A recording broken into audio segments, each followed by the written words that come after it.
24 NFL players held sick protest after they were warned, got what they deserved 12 HRs later. It shouldn't be too much to ask for millionaire players to simply do what they are paid to do and stop what's caused the destruction of their league this season. However, the upset over the protests have seemingly only strengthened their resolve to kneel no matter how many fans, sponsors, and revenue is lost in doing so. The issue has swelled so out of control that team owners and some coaches are now saying that it's time to change course. Despite the warnings not to disrespect our national anthem at this past weekend games, nearly 24 players did so anyway. Now, 12 hours later they got what they deserved after deciding they didn't need to listen to anyone. The only one that the NFL can blame for the collapse of their industry is themselves, since they didn't get ahead of the issue after the protesting and outrage from it began. Weeks later, when it kept getting worse and the boycotts of the games were here to stay and getting bigger by each game, the NFL Commissioner Roger Goodell reaffirmed his original statement on the matter, saying he wasn't going to stop the protests from continuing. With his blessing, more players protested on Sunday, despite other league officials wanted it to stop to save their sport. Making matters worse for these defiant athletes was that they protested during an anthem sung by a New York City police officer. WCMH-TV reports. Days after the NFL declined to change its rule on the national anthem, about 24 players protested around the league Sunday. Associated Press journalists counted 22 players protesting during the anthems in some way before day games. Some took a knee, others sat on the bench, stayed in the tunnel or raised a fist. On September 25, days after President Donald Trump said players should be fired for protesting during the anthem, more than 200 players protested. On Sunday, the Seahawks and 49ers had the most protesters.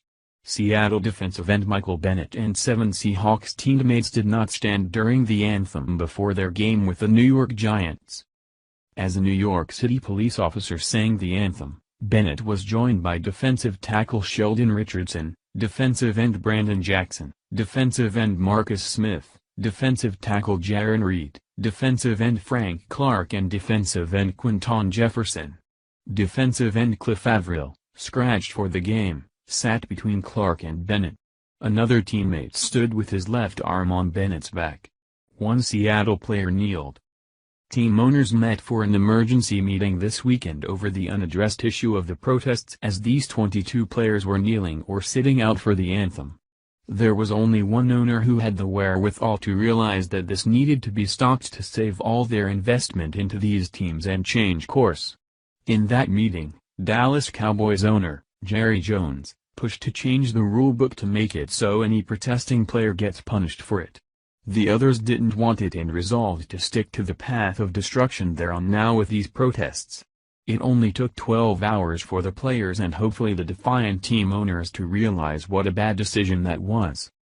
Jones had warned everyone in that meeting that the effects of not doing something about this now, even this late in the game despite it already being too late, were going to get worse than they already are.